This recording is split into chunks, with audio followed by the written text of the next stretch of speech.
I'll bring up John Withrow to give Gregory his. Oh, that's right. We're evaluating after speaking. We do evaluations next.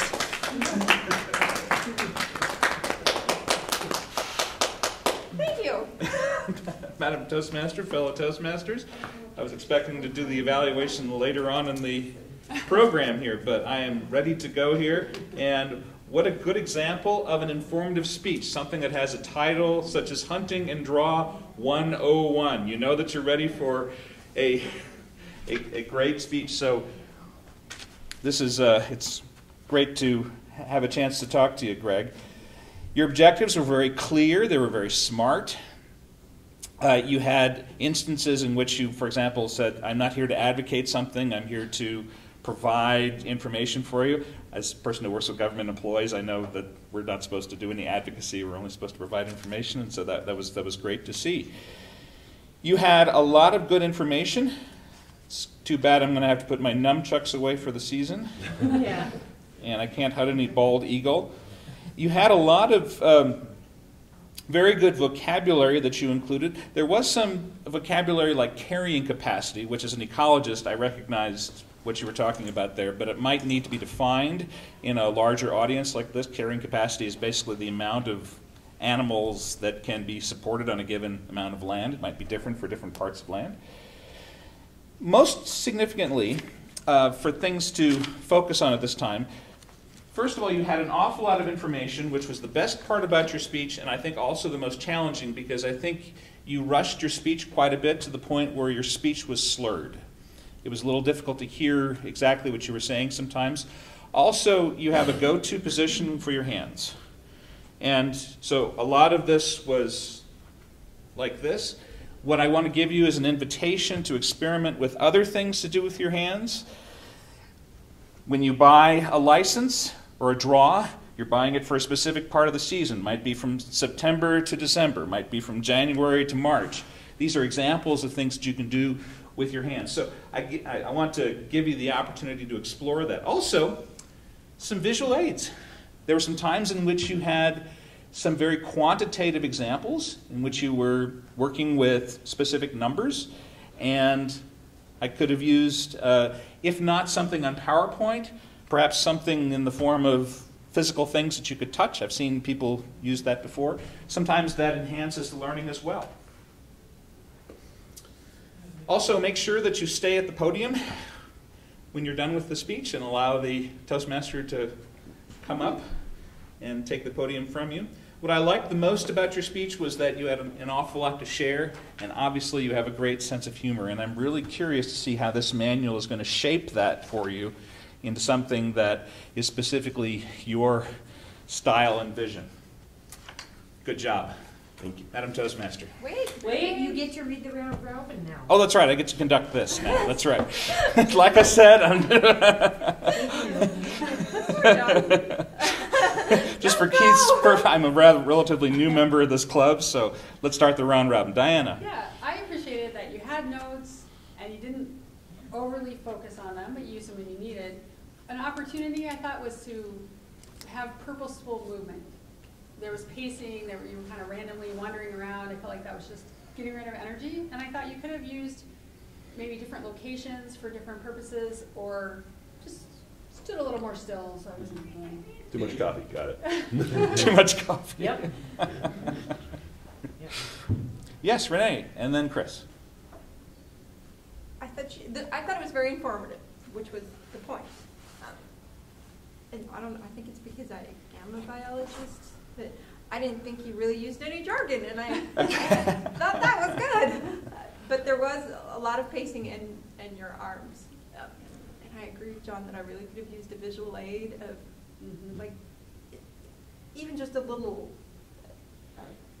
chart or a handout that had some charts, graphs, whatever, of how things work. It was informative. Thank you. Mm-hmm. Yes, Chris.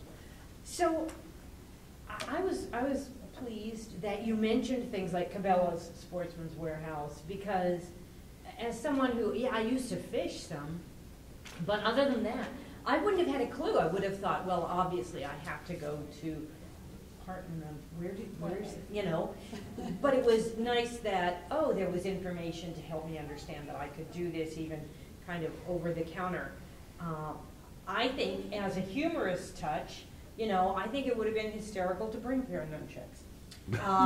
You know, just in case, you know. Explain how that would work. Yeah. I really wanted to. Yeah.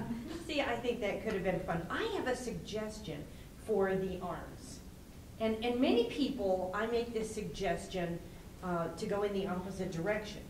In yours, most folks, when they're new, they leave their hands at their sides and they never do anything and they're afraid. Come on in, folks, don't worry. Are you looking for Toastmasters? Come on in. No.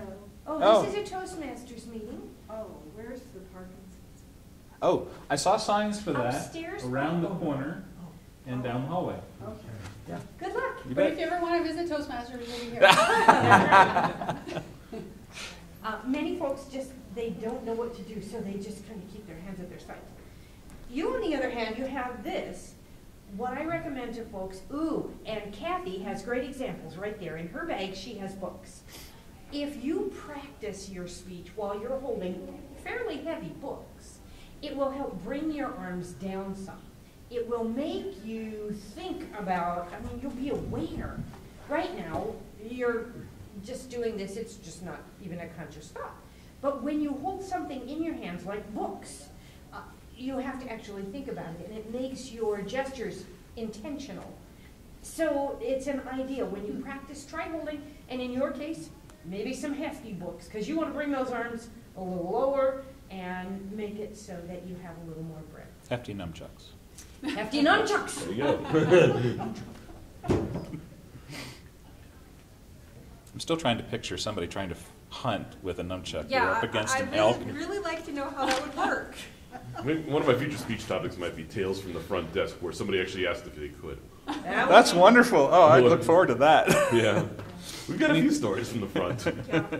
Anything will make a good they'll make a good joke master's bit. Very good. Anything else? Wonderful. Good job, Greg. Wait, Kathy. Kathy, I was gonna say I'm the sorry. book was as goal, full of information. I think in general, all my questions are asked about how to get a license. Except, do I have to pay twice if I roll each year, even if I get rolled over into the next year's? You get a preference point, you also get a refund. Okay, that's nice to know. Minus like a small $4 fee or something. So. Yeah, that makes sense. So with that, maybe that one example, otherwise my questions were all answered. I felt empowered to go and get it.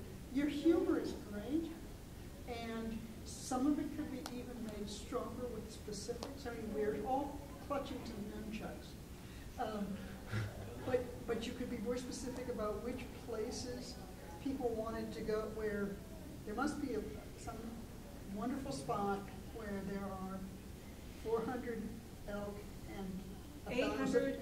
1,000 Right. people applying for a license kind of thing. So those specifics, not very difficult, but would make the whole thing much richer. Next speech. And Right. yeah. So, but yeah, it was great fun.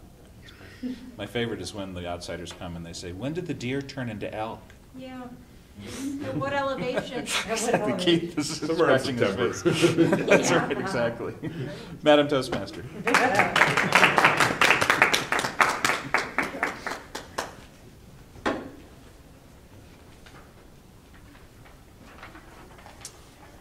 Okay. Moving right along. Our next speaker will be John Barnes, and he is giving a